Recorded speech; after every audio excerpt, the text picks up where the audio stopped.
Isso. E outro texto é o Salmos 90, versículo 17, perdão. Outra pessoa pode ler ali para mim?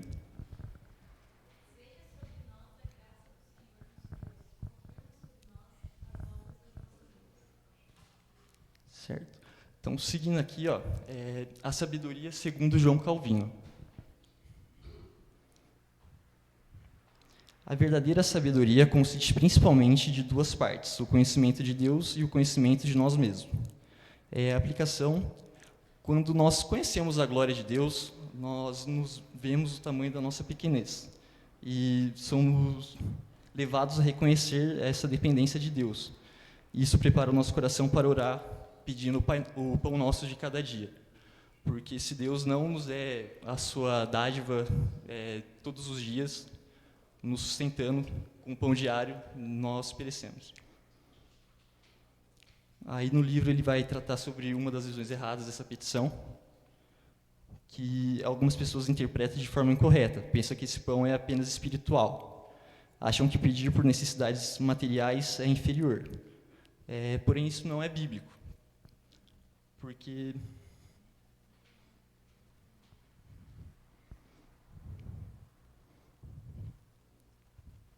tudo que a gente faz é para a glória de Deus agora. Como Cristo já restaurou todas as coisas, tudo que fazemos é para a glória dele.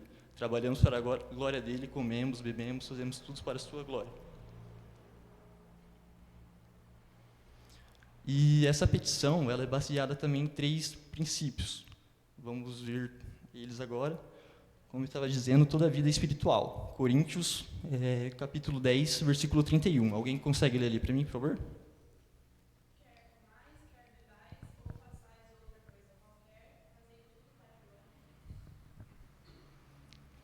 Então, como eu disse, a gente faz tudo para a glória de Deus. Comemos, o nosso comer espiritual, Deus se preocupa com o que vamos comer, Ele nos dá o sustento diário.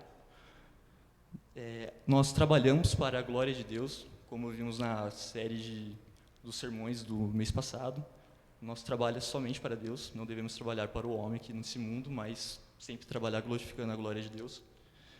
E o sustento é espiritual. Quem nos sustenta é Deus. Se Deus parar de nos sustentar, morremos, perecemos.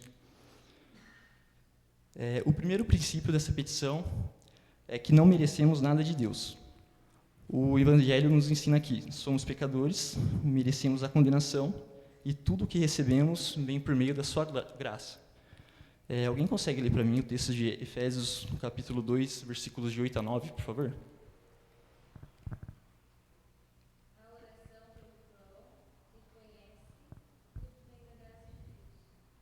Não, perdão, não é esse mesmo.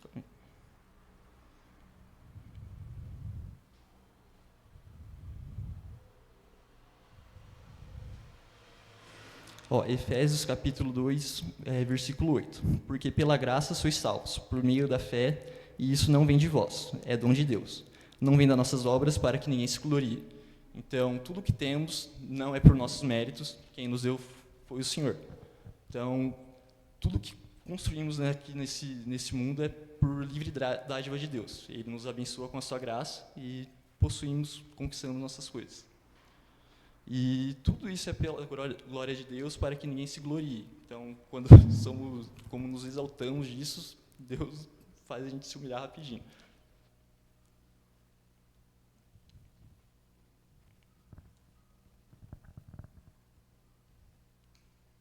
O segundo princípio dessa petição é o pão diário. Ele nos lembra que Deus supre o nosso dia a dia, assim como ele fez com o seu povo ali em Israel, quando ele mandava o maná todo dia para sustentar eles com o pão. Deus sustenta a nossa vida e dependemos dele continuamente.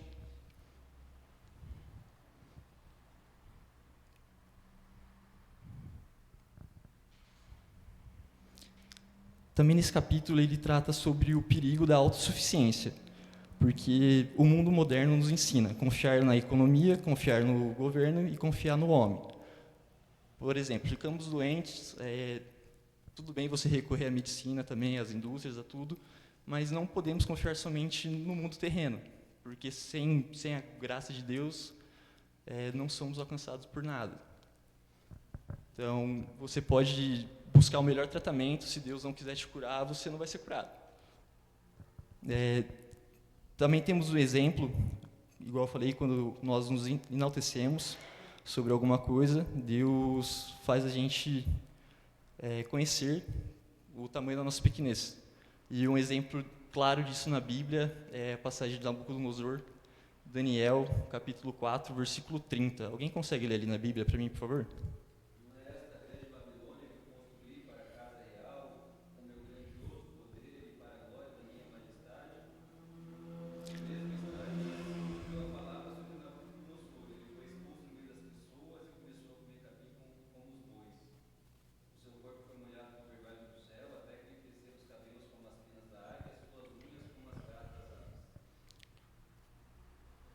Então, nessa parte vemos que ele se gloriou das suas conquistas e Deus mostrou para ele que tudo vem da sua graça, que Nabucodonosor não conquistou nada por si mesmo e foi tudo dado pela dádiva de Deus. Ô Paulo, você consegue terminar de ler para mim, por favor? Você consegue terminar de ler para mim esse capítulo? E aí, quando ele reconhece que tudo vem pela graça de Deus, quando ele retoma a razão, ele é ainda mais abençoado do que ele era antes, como diz ali no capítulo. Mas ao fim daqueles dias, eu, Nabucodonosor, levantei os olhos ao céu e recuperei o entendimento.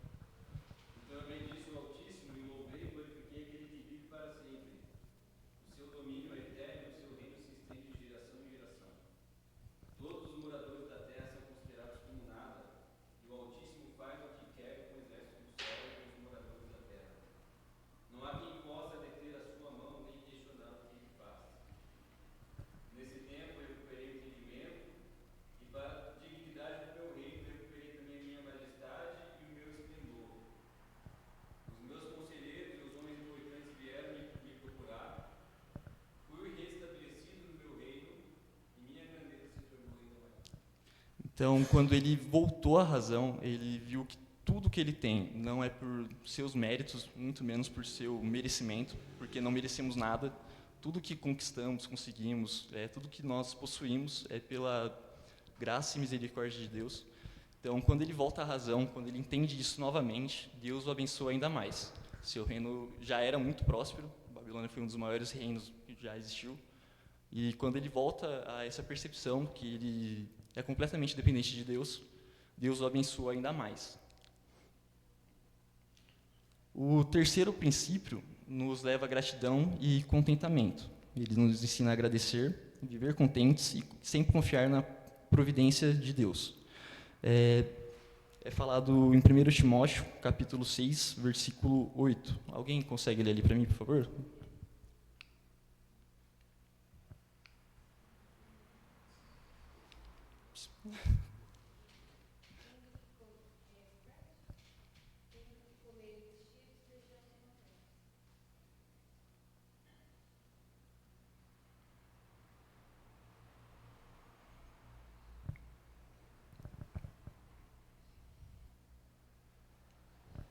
Isso. Então, ali mostra para a gente que tudo provém de Deus e não merecemos nada. Como Paulo diz, sua graça é suficiente para nós. Então, Deus se preocupa com o que vamos comer e fala que Deus nos dá sempre a comida e o que vestir. Ele fala que, assim como Ele alimenta as aves, Ele pode nos alimentar também. Nesse ponto, ele também trata sobre o perigo do materialismo. A cultura moderna nos ensina que a nossa felicidade está no que possuímos. Então, o nosso valor está no nosso status. Quanto mais possuímos, maiores somos, mais valiosos somos para a sociedade. O nosso sucesso é igual à nossa riqueza e os nossos bens materiais definem nosso valor para esse mundo terreno. Mas Jesus nos diz, em Lucas, capítulo 12, versículo 15, que a vida de um homem não consiste na abundância dos bens que ele possui.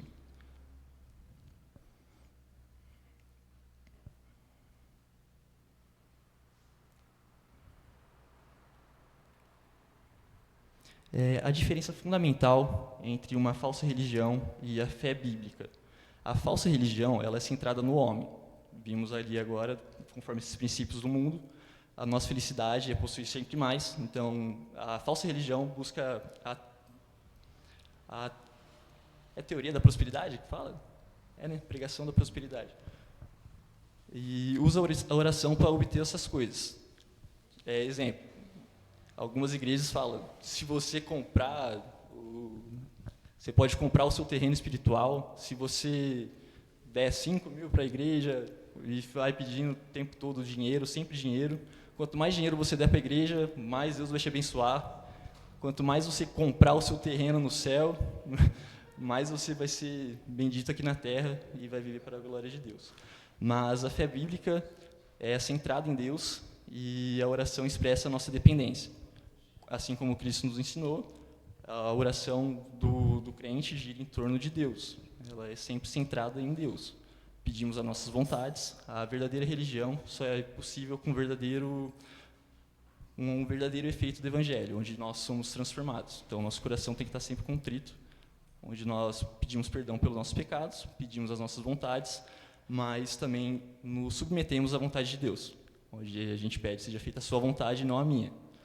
E pedimos tudo isso no nome de Cristo Jesus, porque não merecemos nada, e somente por meio deles somos justos e justificados e podemos pedir alguma coisa para o Pai.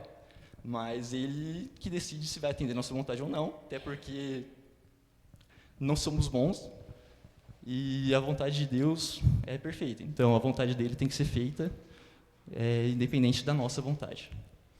O cristão ora para servir a Deus e para glorificá-lo. Então, quando pedimos que seja feita a vontade de Deus, nos submetemos à vontade dele para poder glorificá-lo, à sua glória.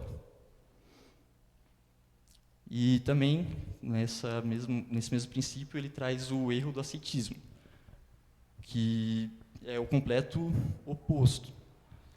Achar que desfrutar das bênçãos de Deus é pecado, e não é, porque tudo que possuímos, tudo que conquistamos, é pela graça e misericórdia de Deus, então é Ele que nos deu. Não é pecado você desfrutar do que você tem, porque é Deus que te deu essas coisas. Alguém consegue ler ali para mim o texto bíblico de Eclesiastes, capítulo 5, versículo 15, por favor?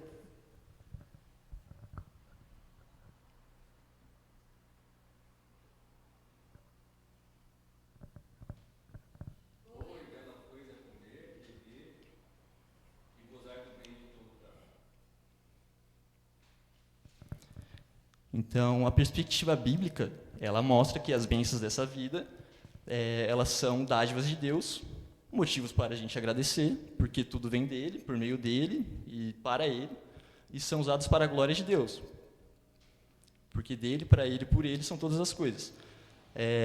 Mas não devemos usar essas bênçãos, essas dádivas, para nos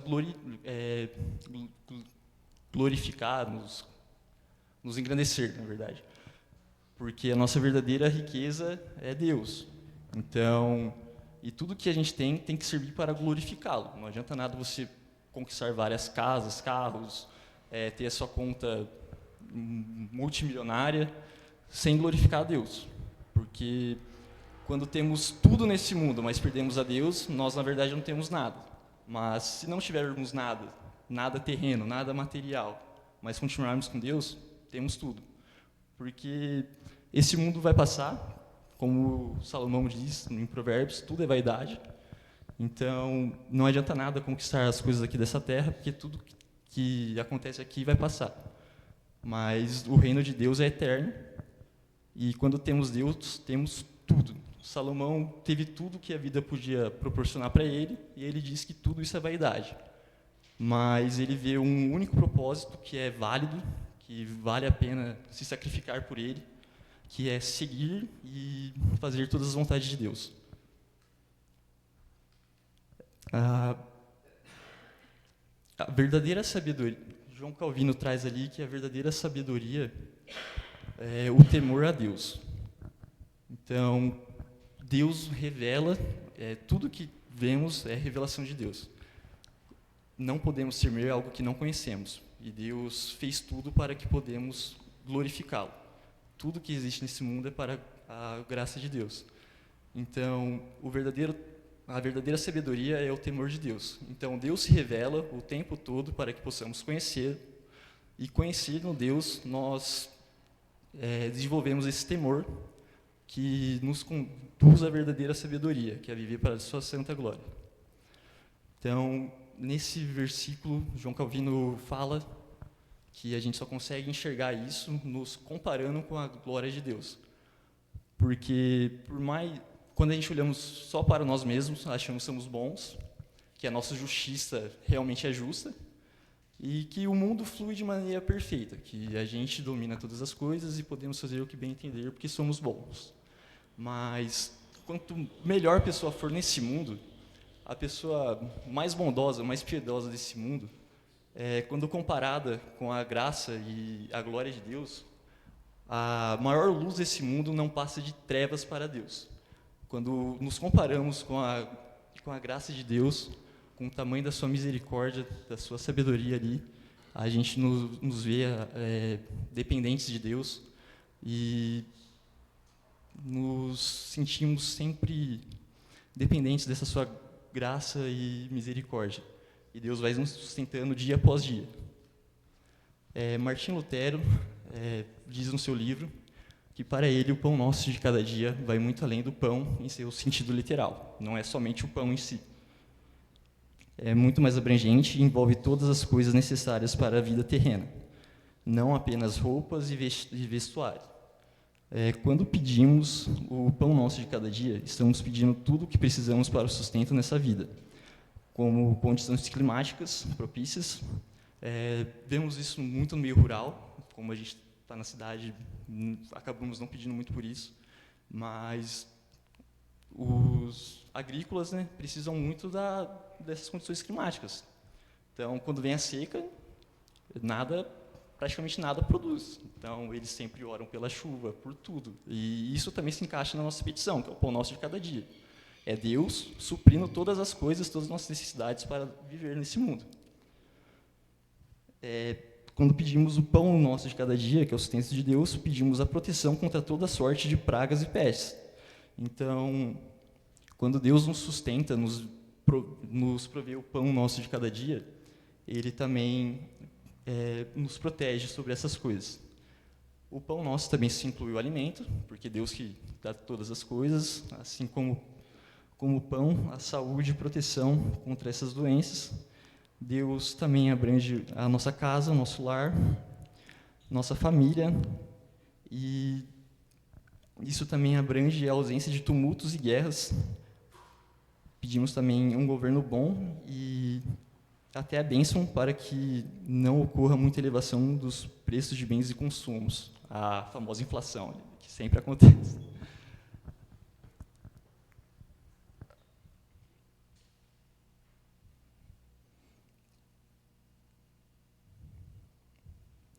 A respeito dessa citação de Lutero, um outro pastor, ele faz também a sua contrapartida, sua contrapartida não, ele faz mais uma colocação, melhor dizendo. É um pastor que eu acredito que todos vocês conhecem, chama Paulo Camargo Júnior, aquele ali, ó. Então, ele conclui esse pensamento de Lutero dizendo: em suma, se refere a tudo aquilo que se refere às relações domésticas e vizinhas, ou civis e políticas.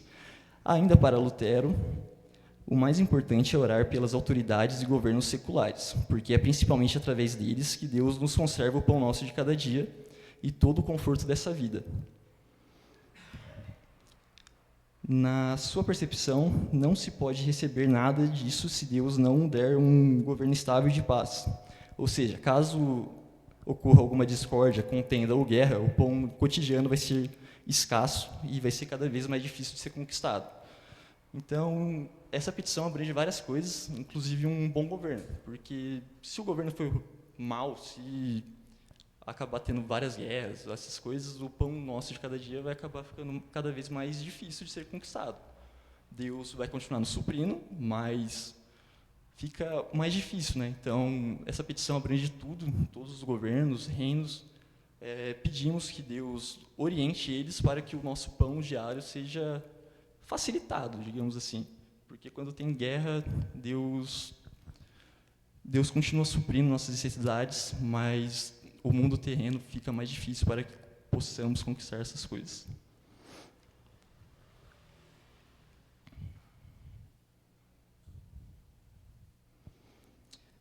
Então, esse estudo de hoje, ele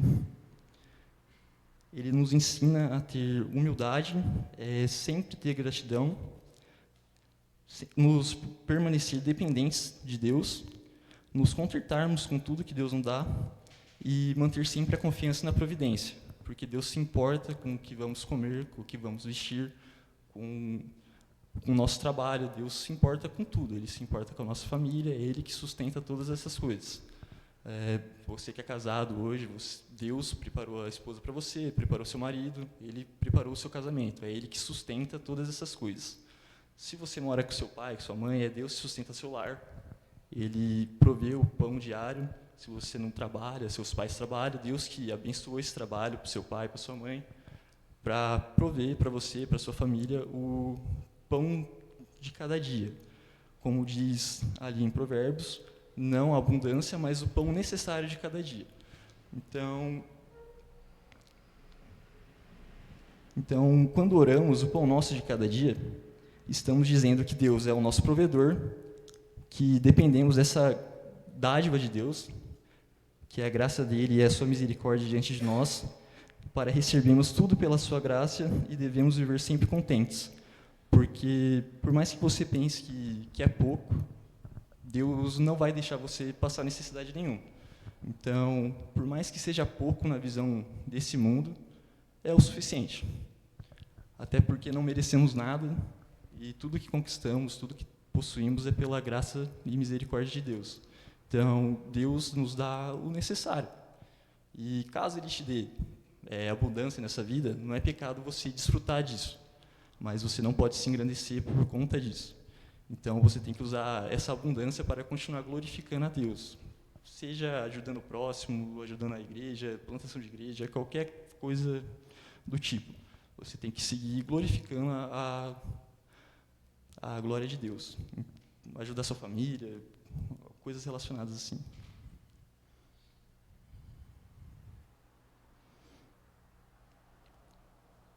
Tinha mais um texto que eu ia ler com vocês, só um pouquinho.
Mateus 6,33 também fala, mas buscai primeiro o reino de Deus e a sua justiça, e todas essas coisas vos serão acrescentadas.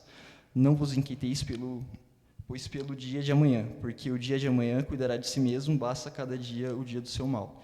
Então, aqui fala também que Deus, não, não devemos andar ansiosos, preocupados com o dia de amanhã, porque Deus vai prover todas essas coisas. Buscando o reino de Deus, Deus estabelece sua justiça sobre nós e todas as outras coisas são acrescentadas por meio dele.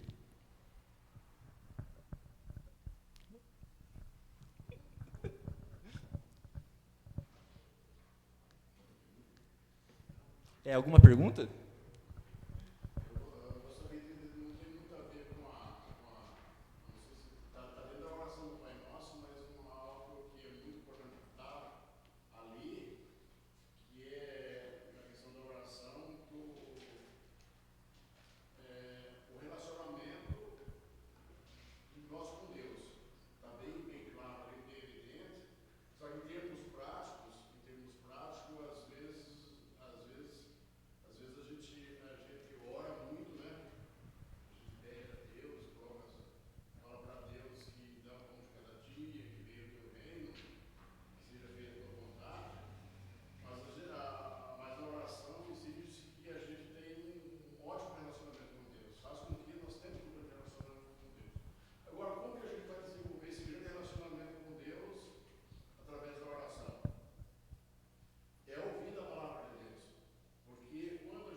Isso.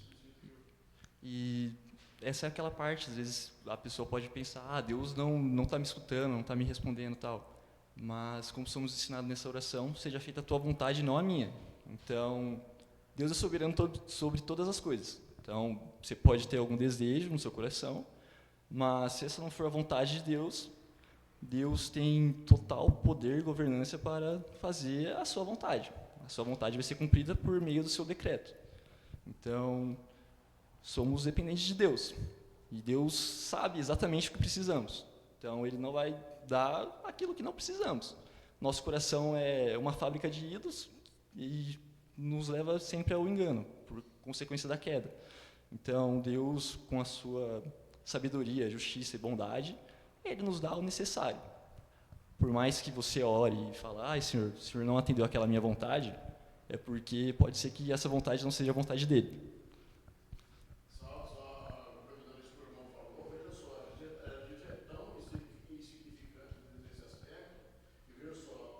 Para você Sim. Eu posso pensar agora lá no centro do centro mora, né? Meu carro, quando eu chego assim, cara, vamos mais no centro, mas não tem ideia. Então, como que a gente vai saber o que é bom pra gente? A gente não sabe. Então, resta-nos confiar, né? Confiar em Deus, que Ele sabe todas as coisas e a gente sabe o que é bom. Sim, confiar nessa providência de Deus, né? Que Deus sempre nos dá o necessário para viver. E é Ele que domina todas as coisas. Igual o irmão falou, não sabemos o que vamos pensar daqui 5 minutos, mas Deus sabe o que vamos fazer até o final das nossas vidas. E pior é se a gente acha que sabe, né? Sim. A gente acha que sabe, eu sei, mas não sabe. Mais alguma colocação, mais alguma pergunta?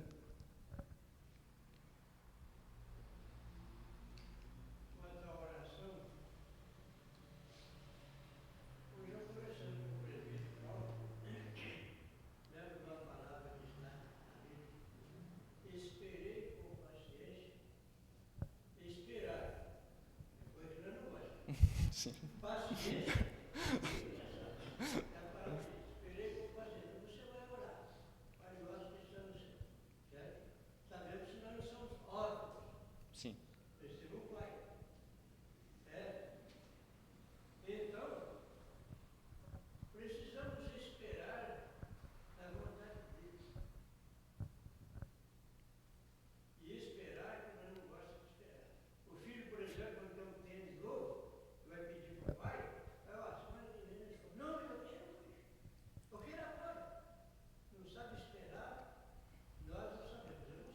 Sim. Sim.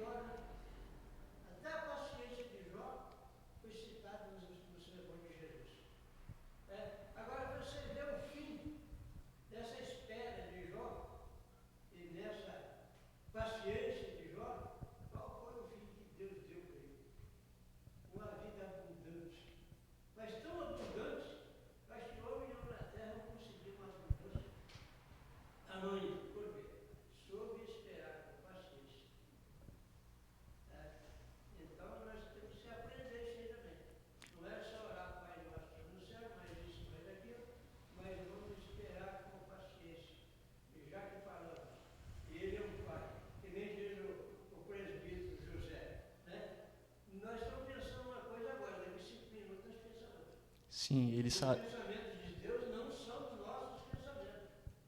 Então, o pensamento de Deus é infinito.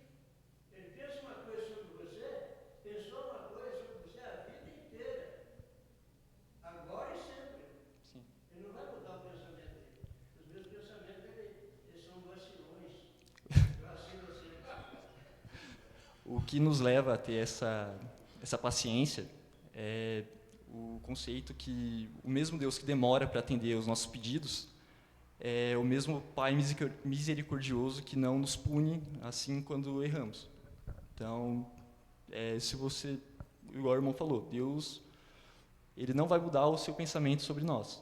Isso não é um convite para a gente errar o tempo todo, mas quando erramos e nos confessamos para Deus, Ele é misericordioso para nos perdoar. Então, às vezes pode estar demorando, e não somos pacientes mesmo, mas aprendemos a esperar mediante a isso. Porque o mesmo Deus que demora para nos dar as coisas, é o mesmo Pai que também não nos pune imediatamente quando erramos. Mais alguma pergunta? Alguma colocação? Isso, show.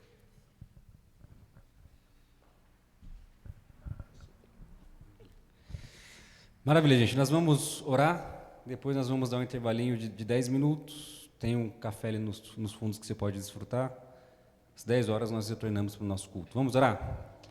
Pai querido, nós te bendizemos essa manhã por essa palavra preciosa que nós recebemos, de que o Senhor se importa conosco. O Senhor se importa com as nossas necessidades e o Senhor quer suprir todas elas. O Senhor nos concede tudo aquilo que nós precisamos, tudo aquilo que é necessário, Senhor. E louvado seja o seu nome por isso, porque ao nosso lado está o Senhor, que é nosso Deus, que é o nosso pastor, que caminha ao nosso lado, e nós temos a plena garantia de que de que nada nos falta porque o Senhor está com a gente. E se nós temos o Senhor, de fato nós temos tudo. Bendito seja o seu nome, em nome de Jesus. Amém. Gente, 10 horas voltamos para o nosso culto. Fiquem à vontade para conversar, tomar um café nos fundos. Daqui a pouco nós voltamos.